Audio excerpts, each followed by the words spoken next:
All right, so I am here to talk to you today about StrengthsFinders. My name is Yedda. Most of you probably already know me because you've already heard me talk about this. If you have not, welcome to the talk on StrengthsFinders.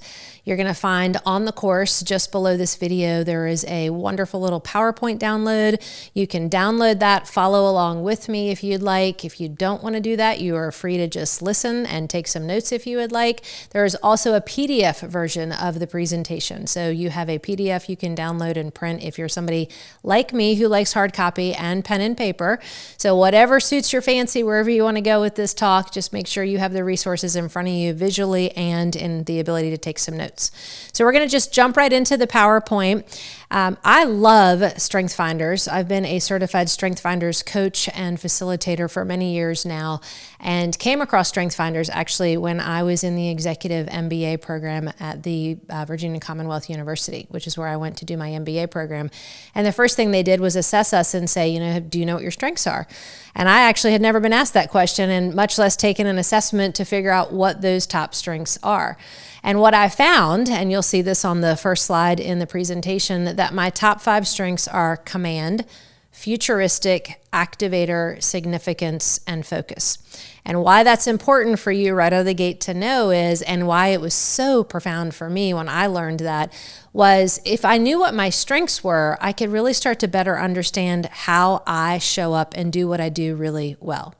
And then the more I learned about those strengths, I realized it was my responsibility to start to teach people what my strengths were, which is why we're doing this talk with you to begin with, so you can learn what your strengths are, so you can teach other people how to leverage your strengths and not make you think, or you think you have to manage or mitigate your weaknesses and become something that you're not. So when I first got this report, I thought, oh my God, command is my number one strength. No wonder I've struggled so much in life, being unemployable, having challenges. What I realized was that being in command, I just always naturally seek clarity. I don't have to be in charge, but if I'm in a space and someone else is in charge and provides clarity, then that's great. If they don't, my natural propensity is to just step in and say, can we clean this up a little bit and figure out what's going on? And then once that happens, maybe I'm the person to lead the charge, or maybe someone else can lead the charge. But really, command for me is about clarity. I really love to walk into situations that are maybe chaotic, dysfunctional at best, or maybe even a little confusing or overwhelming, and I can naturally turn that command into, let's clean it all up. That could be in the physical world. It could also be in the internal world. Once I get some clarity and I understand where you are, where I am, where we all are, my next strength comes in, and then I want to move into futuristic. Well, where are we going? What's the horizon look like? Where are we headed? And I naturally start to ask questions, because I don't want to just stay where we are. I want to know, where is this organization, this person, this place or thing going? So my futuristic kicks in and I start moving towards that future vision. And here's what's really cool about futuristic. If you don't know where you want to go, I will kind of scan the horizon, survey what's going on, and I'll give suggestions about where I think we could go. Then the third one that kicks in is activator. And activator is all about taking action. So things are all organized, cleaned up. We've got a plan. We know where we're going. And I'm going to get you in the car and we're going to start driving towards wherever that is that we need to go, literally and figuratively. And I'm the worst person to say, hey, what do you think about, or maybe we should do, because my activator brain just automatically wants to take action. And then significance kicks in, and significance is all about things have to matter. I have to have a purpose. I love working with people around values, purpose-driven culture. All of these things really matter to me because it's about making things significant, making them matter. And then lastly, focus comes in. So as I'm now clear where we are, where we're going, I've got everybody in the car, taking them there, and we're all talking about our purpose of how and why and what this is all about. Focus is when you get distracted and start to look out the window, or you get a little bit off the path, I bring everybody back. I'm like, remember, this is where we are. That's where we're going. So I've had a lot of coaching around understanding these 5 strengths, and I've had an extreme amount of coaching and introspection to understand, when are they working for me? When are they working against me? And so today I'm going to walk you through a couple of slides to help you hopefully gain the same introspection and insight. So let's move on and talk on our next slide and kind of move through a couple of questions here. And there's a great quote on the slide. It says, "The key to success is to fully understand how to apply your greatest talents and strengths in your everyday life." And, early on in my career, I'm not sure that I would have believed that, but now I really do understand that. What are my talents and strengths? How do I apply them in my everyday life? It's really been, I think, the most successful part of my journey is really understanding what I'm good at and letting go of what I'm not good at. And once I had that StrengthsFinders assessment done, I naturally got a little bit more curious, decided to become a coach and a facilitator because it just made so much sense to me and it liberated me to a level that I thought, I want to help other people do the same. So moving on a little bit further into our presentation, I think there's some great statistics here. And they mention in the slide deck here, it says people who focus on using their strengths are 3 times as more likely to report having an excellent quality of life. 3 times more likely to have an excellent quality of life. And people who focus on their strengths are 6 times as likely to be engaged in their jobs. So just think about that for a minute. Have you ever sat down and thought about how great parts of your life are now? And what if I could increase those 3-fold? What if you could walk back into work tomorrow and your engagement in your job, which does lead to job satisfaction, we could increase by 6-fold? Think about that. I mean, it could be a total game changer. And it just made such natural sense to me that I wanted that and I wanted to help other people get that. Couple of other specific statistics here. It says people working in their strengths zone look forward to going to work, have more positive than negative interactions with coworkers, treat customers better, tell their friends they work for a great company, achieve more on a daily basis, and have more positive, creative, and innovative moments. So I don't know about you, but I was like, sign me up for all of that. I love going to work now and doing what I do. I really feel like I have a lot more positive than negative interactions. My customers, my clients, my friends, I feel like I treat everybody better because I understand me and now I understand others and their strengths. I definitely tell all of my clients, even though I'm self-employed, how great all of the companies are that I work with. So that's called word of mouth referrals. We want people talking about what they love, especially if you're in a company that relies on sales. And achieving more on a daily basis, I couldn't imagine not doing what I do and being able to be in my strengths. And then the positive, creative, and innovative moments, I feel like for me, they come all the time. Now, doesn't mean they don't come for you and for other people, but they come in the ways that we communicate with the world, which is with our strengths. I was talking to a client earlier who has input as a top strength. So those creative and innovative moments come in forms of information. Somebody else might have strategy as a top strength. So their creative and innovative moments might come in seeing a strategic way of doing something. So all of this is available to us. It's just learning to speak about it in the way that we are operating in our own strengths. So let's move on and talk a little bit more. There's a few cool slides here that I think are really nice icebreakers. It says, obviously we're in a recorded session, but in person, stand up if you almost always talk to people in elevators, airplanes, grocery stores, and wherever you go. So invariably, there are people who love to do that. There are some people who don't love to do that. On the next slide, it says, stand up if you almost always have a color-coded or otherwise organized closet. I'm going to raise my hand on that one. That's me. Actually, I should stand up. I love having a color-coded closet, but maybe it's not for you. Next one says, stand up if you almost always write down a list of things to do and stick to it, even on the weekend. Not only do I write down a list of things to do, if I go and do something that's not on the list, I come back to the list, I write down that I did it, and then I cross through it. So I really love a list. So obviously, as you learn more about strengths, you'll see achiever, as we get further down the list on my report, is number 6. Achievers love list. We love, love, love to make list. And then it says, stand up if you almost always need to pick someone to race while driving. Absolutely not me, because that's competition and that's like at the bottom of my report. And there's definitely, if you haven't seen your report, you want to read, there are 34 strengths, and you'll learn about more of that in a minute. So for me, competition's almost at the bottom of that report. So I don't have any desire to race anybody. If I go to a workout class and everybody's doing their exercise and you see those people who are trying to get it all done in the time, I'm just like, whatever, I'm doing me and you do you. I have zero ounce of competition in me. And then it says, stand up if you almost always tend to ask too many questions. That would be me again. I love being curious. And so I think you get the idea of where we're going. It's getting you to associate with what are some of your strengths. There's nothing wrong with any of them. If you like to race cars, if you like to ask questions, if you love to super organize your closet, you're allowed to be you. And I love StrengthsFinders because if we can start to give people more information about their strengths, then they can start to accept themselves better. And if you can start to accept yourself better, guess what you can do? You can accept other people. It's pretty common sense, isn't it?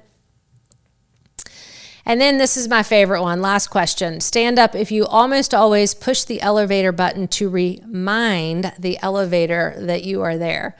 And I'm guilty of that, absolutely. And so you're pushing the button because you want to go. That would be the activator people. We want to take action. We want to move. So it doesn't mean that it's bad that you're impatient. It just means maybe you have a natural propensity to want to take action. And so just be aware of that. And so I am the person that will push the button a couple times while everyone else is standing there going, didn't you push the button already?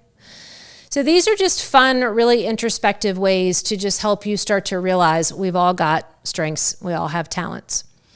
And as we move into the next slide, which talks about talent, and I think this is important because you'll hear this language go back and forth through the presentation. There are talents and there are strengths, but they're not exactly the same. So talent is defined as a naturally reoccurring pattern of thought, feeling, or behavior that can be productively applied. I'm going to read that to you again.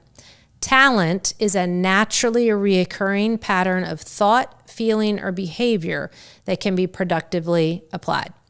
So examples of talent include effortlessly and instinctively starting conversations, thinking in an orderly or timely manner, easily and naturally influencing others, seeing patterns in data, consistently having a positive outlook on life.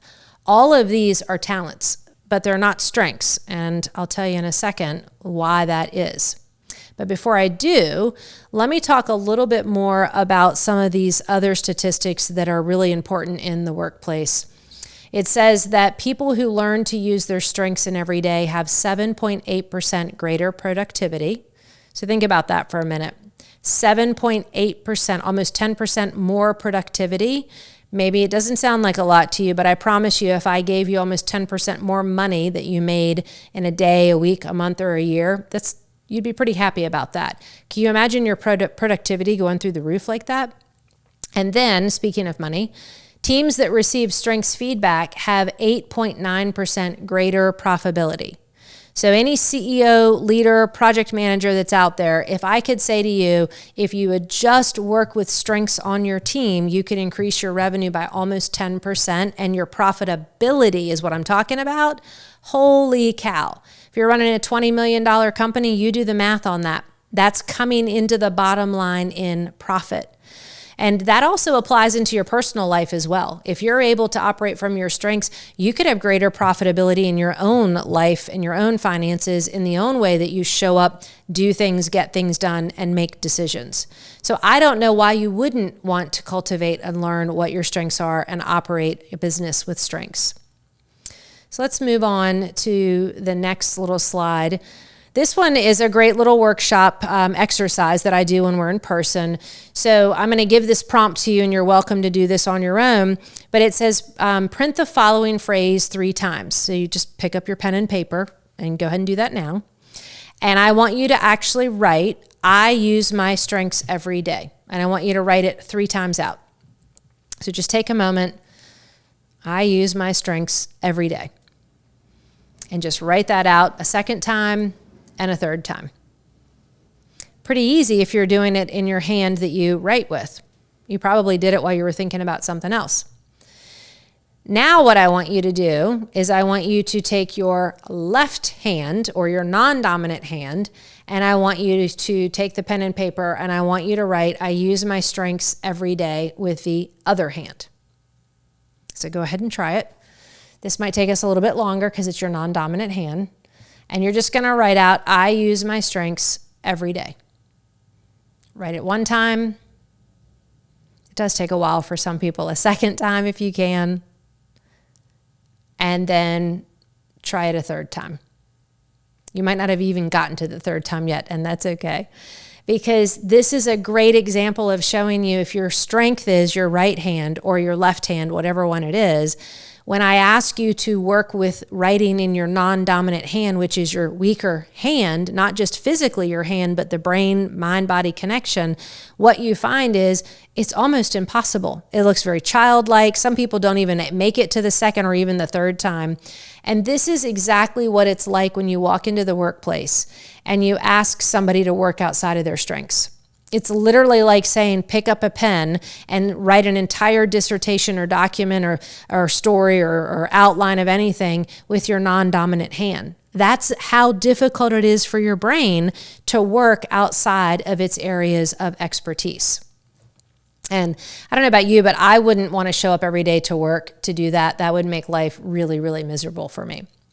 And so that leads us into the next slide that talks about Don Clifton, who actually happens to be the founder of StrengthsFinders. And he says, what will happen when we think about what is right with people rather than fixation is on what is wrong with them? What will happen when we think about what's right versus what's wrong? So could you imagine walking into the workplace and having leaders and teams and everyone in the company focusing on what works well with you, what your strengths are, as opposed to thinking about what you don't do well? I mean, when we talk about culture in an organization, to me, that's where it all starts with. When we walk in the door, I want to celebrate you. I want you to celebrate me. And when we can talk about the language of our strengths and then learn how to use them and work with each other's strengths, that builds a whole different cultural experience. And it focuses on what's right. And one of my mentors told me this a long time ago. It's one of my favorite quotes. And she said, there's always more right than there is wrong. And it's been something I've tried to focus on is what if I could operate even when I'm frustrated with people and remind myself there's more right here than there is wrong. That has been a real game changer for me. So I mentioned a moment ago about talent, and I said there's a difference between talent and strength. So nothing wrong with being aware of weaknesses and managing them, but our greatest opportunity, as I said, really lies in building on those natural talents, those natural patterns that are already there. However, it does not become a strength until you really consciously step into cultivating it. So I'll give you just a brief example. Early on in my 20s, I didn't know that command was a talent of mine.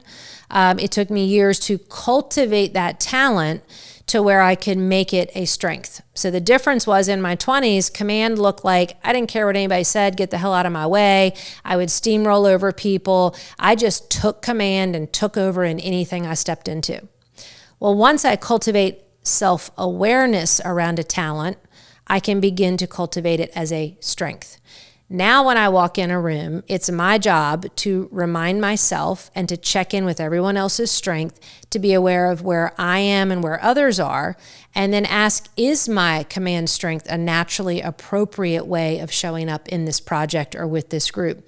And if it's not, allowing or inviting someone else to step in and take command of the situation because it's a better fit for their strength.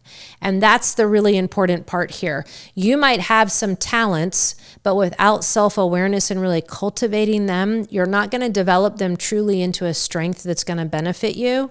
And that I really want you to make a note of that. How self-aware am I? And how much time have I spent or am I willing to spend on cultivating self-awareness to turn my talents into strengths? So just because the report says, here's your top 5 strengths in the workplace, doesn't mean they're always going to show up and be beneficial without some cultivation around some self-awareness, which is why we're doing the talk today, so you can get a little more information. So let's start now to identify and maximize a little bit of the talents and strengths. You've got that beautiful report. If you don't, you want to grab that of your top 34 strengths. It's got the little DNA helix across the top. Really looks like, literally looks like a DNA little strand there. But this is really the code that cracks open your awareness of your unique strengths. On the left side of that code, you've got 10 strengths, okay? 10 is what we're going to focus on. On the right, the longer section of that little DNA helix, we're not so much worried about those.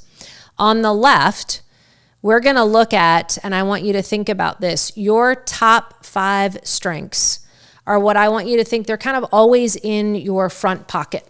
You can pull them out and use them whenever you need to. Your 6 through 10 strength, I say, are kind of like in your back pocket. So maybe it's not as important as your car keys that go in the front. Maybe it's a ticket stub or something that you just put in your back pocket to hold on to.